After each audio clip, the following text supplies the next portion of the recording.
ఏం మాట్లాడుతున్నావు నువ్వు? నేను చెప్పేది విను. నాపొద్దు బావా.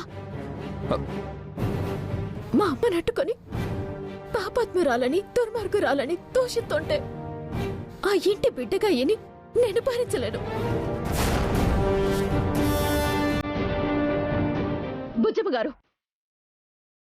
ఇప్పుడు చెప్తున్నాను, జమీందారి బిడ్డగా ఆ ఇంటి ఆచారాన్ని నేను నెరవేరుతాను, నేను పూర్తి చేస్తాను.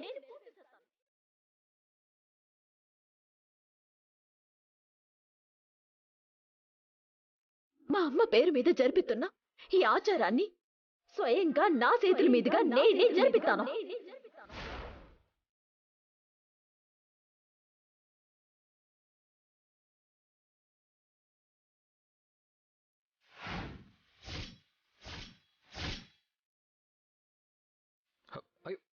చిటి చిటి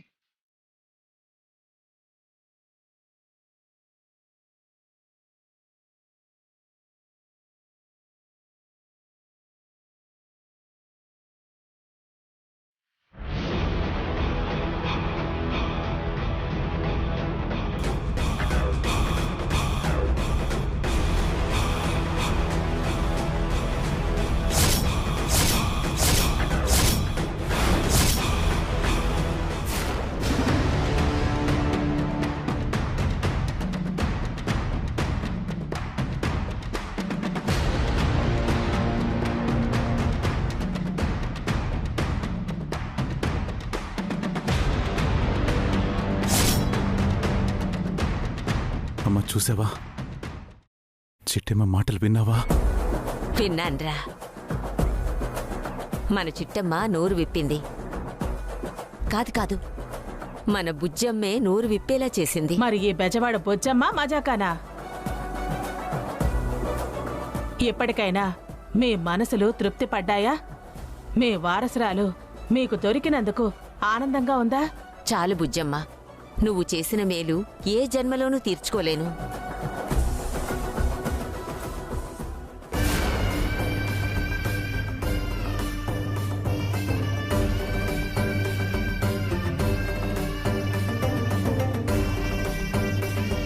నానమ్మా, ఆపవే, మాట్లాడుకో. ఓ 10 నిమిషాలు నువ్వే మాట్లాడుకో. పొరపాటున నువ్వు నోరు తెరిచావంటే అక్కడ గంట మోగించాల్సిన చిట్టమ్మ నిన్ను చూసి వెనక్కొచ్చేస్తుంది. అంటే అక్క మన ఇంటి వారసురాలని ఒప్పేసుకుందా? ఒప్పుకుంది కాబట్టే కదా ముందుకు వెళ్ళింది.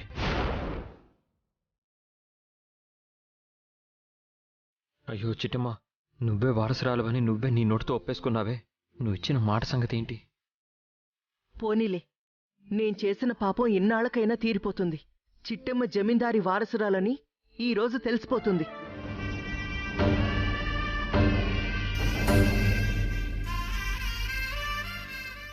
ఏ చింతామణి, ఇంకో 10 నిమిషాల్లో చిట్టమ్మ గంట మోగిస్తుంది. ఆ గంట తెగి దాని మీద పడుతుంది. చిట్టమ్మ పుట్టుక్కున చస్తుంది. ఆ అద్భుత దృశ్యాన్ని కళ్ళారా చూడబోతున్నా. మనమేంటి నాన్న, ఈ కాకినాడ జనాలంతా చూడబోతున్నారు. అవునే చిట్టమ్మ, కొట్టవే, కొట్టు. స్వామి, గర్భవతినైనా నేను ఈ కత్తి నెక్కాలో లేదో కూడా తెలీదు, ఈ గంటని మోగించొచ్చో లేదో కూడా తెలీదు. కానీ బెజవాడ బుజ్జమ్మ గారు దైవ సమానురాలైన మా అమ్మని దూషించింది, అనరాని మాటలుంది. అందుకే ఈ గంటని మోగించటానికి పూనుకున్నాను. నేను చేసేది తప్పైతే నన్ను క్షమించు, ఒప్పైతే నన్ను నా బిడ్డని రక్షించు. మా అమ్మ పాపాత్మురాలు కాదు, పుణ్యాత్మురాలని నిరూపించు.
ఒకటి.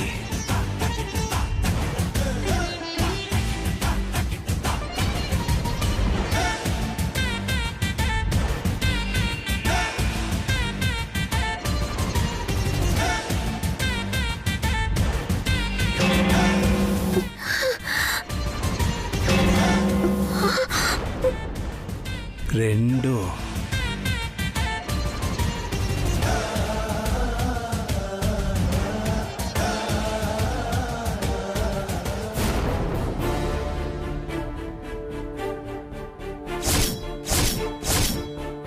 ఒరే వీరనారాయణ, గర్భవతిరా, ఎక్కువసేపు కష్టపడడం మంచిది కాదు. ఇక చాలే గాని వెళ్ళి తీసుకొచ్చే. అమ్మా 3 సార్లు మోగించినాయమ్మా, ఆ తర్వాత నేనే వెళ్ళి తీసుకొస్తాను.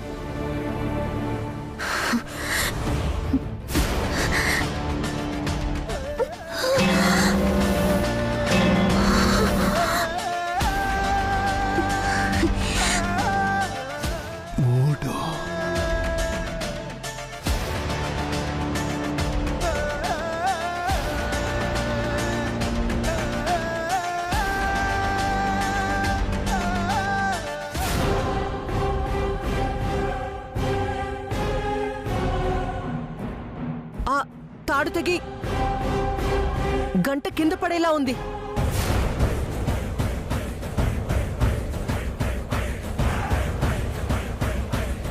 అయ్యో, ఆ గంట తెగేలాగా ఉంది. ఆగు చిట్టమ్మా. చిట్టి,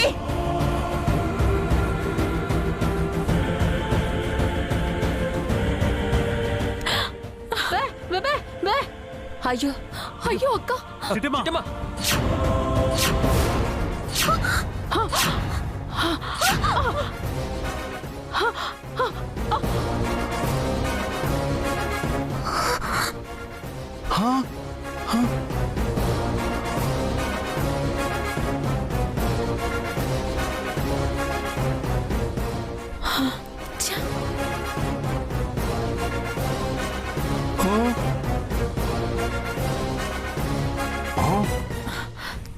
రెండు ఏనుగులు వచ్చి ఆ గంట పడకుండా ఆపేసాయి, కానీ లేదంటే ఓ చిట్టమ్మ గంట కింద పడి చచ్చుండేది.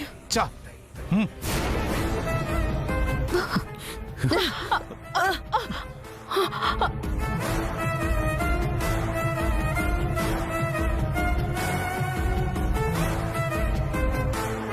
చిటి, నీకేం కాలేదుగా?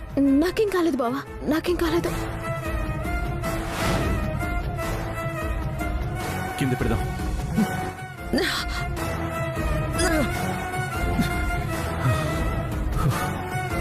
ఓర్నాయనో, ఇంతలో ఎంత ప్రమాదం తప్పింది. లేదంటే చిట్టమ్మ ఈ గంట కింద పడి నలిగిపోయి ఉండేది.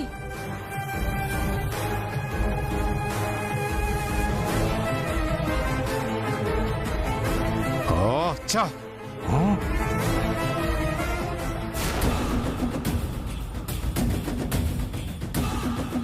ఒరే పోతురాజు,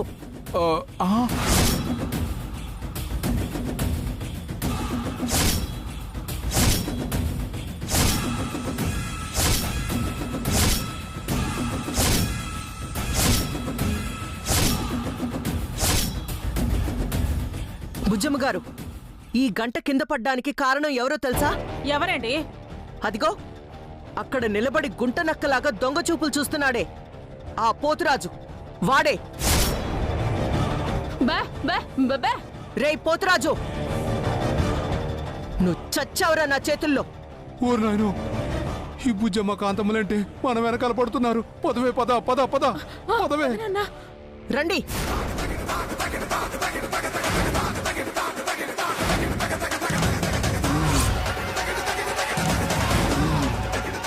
పోతురాజు, చింతామణి. అమ్మ చిట్టమ్మ, నీకేం కాలేదు? లేదు బాబాయ్, నాకేం కాలేదు. ఎంత ప్రమాదం తప్పిందమ్మా. ఓకే కదా? రేయ్ పోతురాజు, పోతురాజు, చింతామణి, పోతురాజు. రే నిన్ను, రేయ్ రే ఆగండి రా. ఏయ్ పోతురాజు, రేయ్ చింతామణి.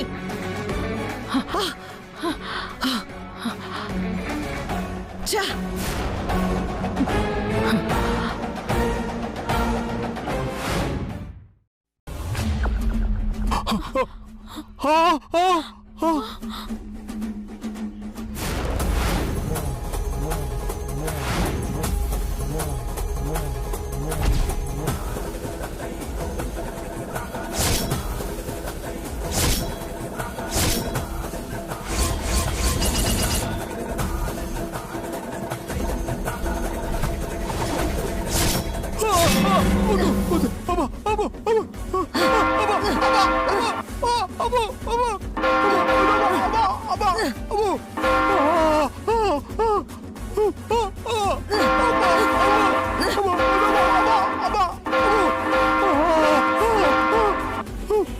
ఎరా, నా కోడల్ని చంపాలని చూస్తావురా? మా అమ్మాయి చిట్టమ్మని అంతం చెయ్యాలని చూస్తున్నారా? మిమ్మల్ని మామూలుగా వదలకూడదు. కొట్టండి. మా నాన్న కొట్టొద్దు. ఏయ్, నిన్ను చింతామణి,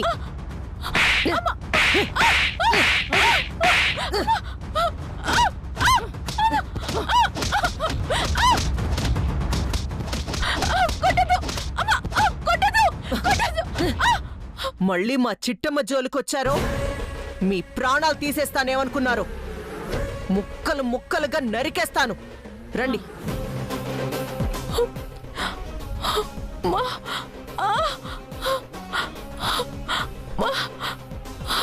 లేగమ్మా, లేగు.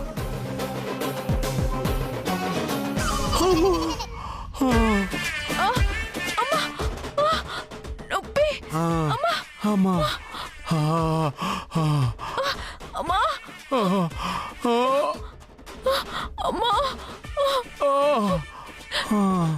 అమ్మో అమ్మా, నా చెయ్యి చెయ్యి చెయ్యి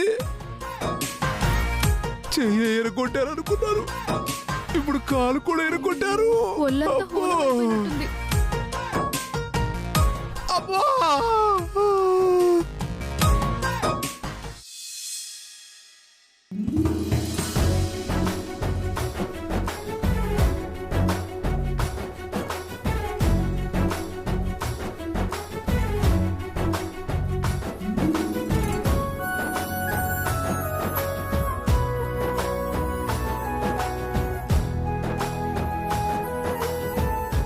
ఒరే వీరనారాయణ, మొత్తానికి చిట్టమ్మ మన వారసురాలని ఒప్పేసుకుందిరా. అవునమ్మా.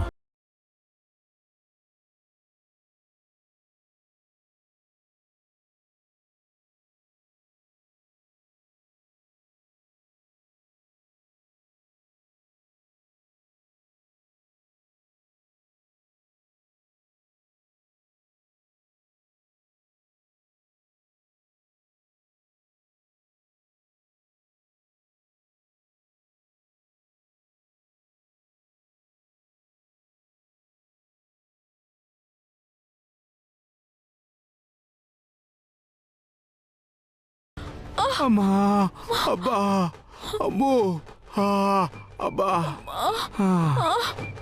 చింతామణి, నా కాలు కదలట్లేదే. నా కాలు కూడా కదలట్లేదయ్యా. ఓ, ఏందన్నా ఇది? నిన్ను పట్టుకుని సాగొట్టారా? హా.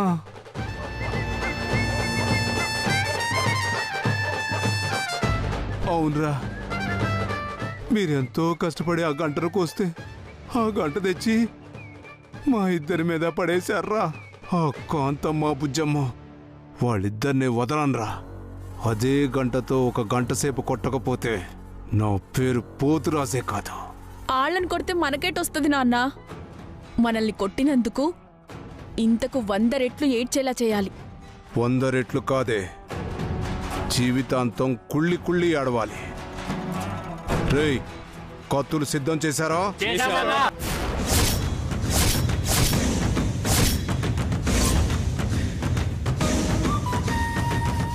గుడికి వెనక వైపు అన్నదానం జరుగుతుంది. మనమందరం అక్కడికి వెళుతున్నాం.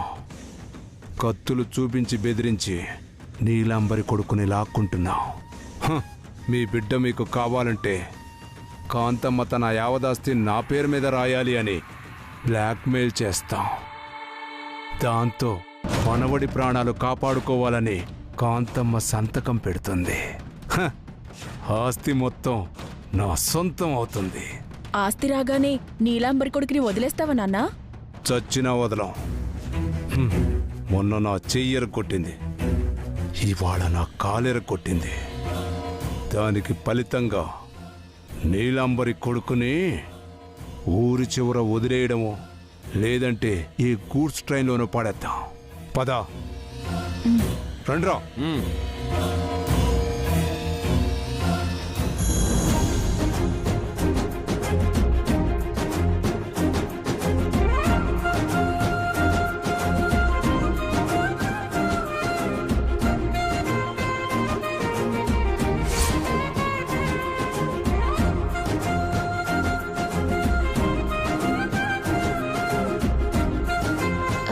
బాబాయ్, ఇప్పుడు నీకు సంతోషమే కదా? మీ వదిన గారి పుట్టినరోజు సందర్భంగా ఈ అన్నదాన కార్యక్రమం జరిగినందుకు నీకు సంతోషమే కదా? అవునమ్మా, చాలా సంతోషంగా ఉంది. ఎందుకంటే మా వదిన పుట్టినరోజు నాడు తన కూతురే స్వయంగా దగ్గరుండి ఈ కార్యక్రమాన్ని జరిపించింది చూడు, అందుకు చాలా హ్యాపీగా ఉందమ్మా.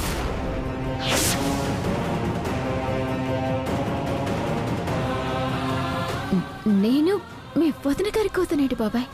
ఇంకా దాస్తావెందుకు చిట్టమ్మా? నిజం మబ్బుల చాటున ఉన్న సూర్యుడు లాంటిది. కాసేపు మాత్రమే మరుగున ఉంటుంది. ఆ మరుక్షణం మబ్బుల్ని చీల్చుకొని సూర్యుడు బయటపడ్డట్టు గుండెల్ని చీల్చుకొని నిజం బయటికి వస్తుంది. ఇందాక అదే జరిగిందమ్మా.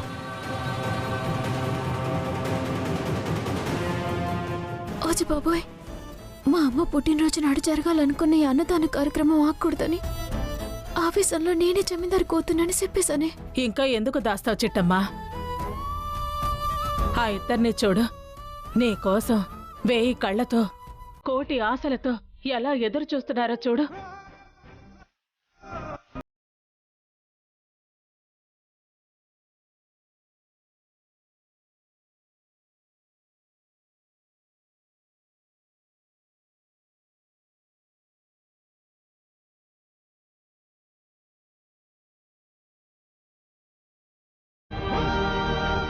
ఆ తర్వాత మీ నానమ్మని నువ్వు కలవాలనుకున్నా కలవలేకపోవచ్చు. నా మాట విని నిజాన్ని ఒప్పేసుకో చిట్టమ్మా. ఏటి ఒప్పుకునేది? వాళ్ళింటి ఆచారం ప్రకారం ఆ ఇంటి వారసురాలే గంట కొట్టాలి అన్నారు కాబట్టి నేనే ఆ ఇంటి వారసురాలని అబద్ధం చెప్పి గంట కొట్టానా? అంతే తప్ప నేను ఆ ఇంటి వారసురాలి కాదు. చిట్టి, కాంతమత్త,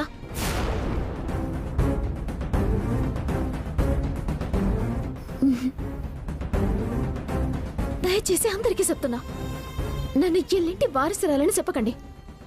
ఎవరైనా చెప్పినా నేను మొమ్మాటికి కోకిలమ్మ కుటుంబరావుల కూతురును.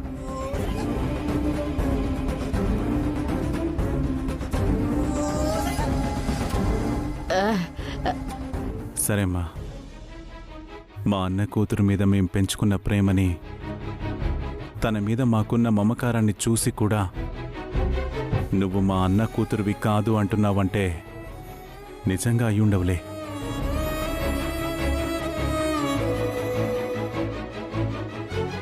ఒరే వీరనారాయణ, అవునమ్మా,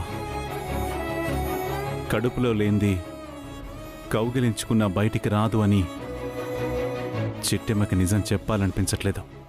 అందుకే చెప్పట్లేదు. మా కోరికను మన్నించి ఈ అన్నదాన కార్యక్రమానికి వచ్చినందుకు చాలా థ్యాంక్స్ బుజ్జమ్మ గారు. చాలా బాధగా ఉంది వీరనారాయణ గారు. మీకోసం ఏదో చేద్దామనుకున్నాను, ఏమీ చేయకుండానే చివరికి తిరిగి వెళ్ళిపోతున్నాను. ఏదేవైనా సరే, విడిపోయిన మీ అన్న కూతురు త్వరలోనే కలవాలని ఆ దేవుణ్ణి కోరుకుంటున్నాను. వస్తానండి. మంచిదమ్మా.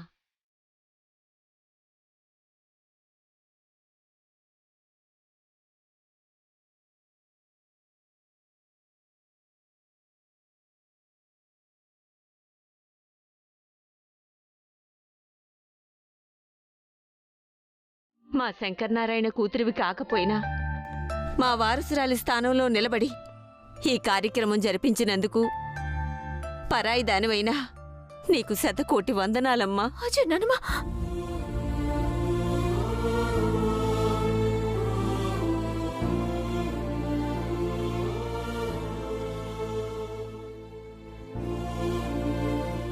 నా అదృష్టం ఏంటో ఇప్పటికీ నేను పరేదల్లాగే మిగిలిపోతున్నాను. ఇంకెప్పటికీ ఇలాగే మిగిలిపోతానేమోనని భయంగా కూడా ఉంది. కానీ ఏమీ చేయలేను. ఇచ్చిన మాటకి కన్నీళ్ళెట్టుకుని బాధపడటం తప్ప నేనేటి చేయలేను. అమ్మా, పొద్దుపోయేలా ఉంది, బయలుదేరదామా? హా, చిట్టమ్మా, మేము వెళ్తామమ్మా.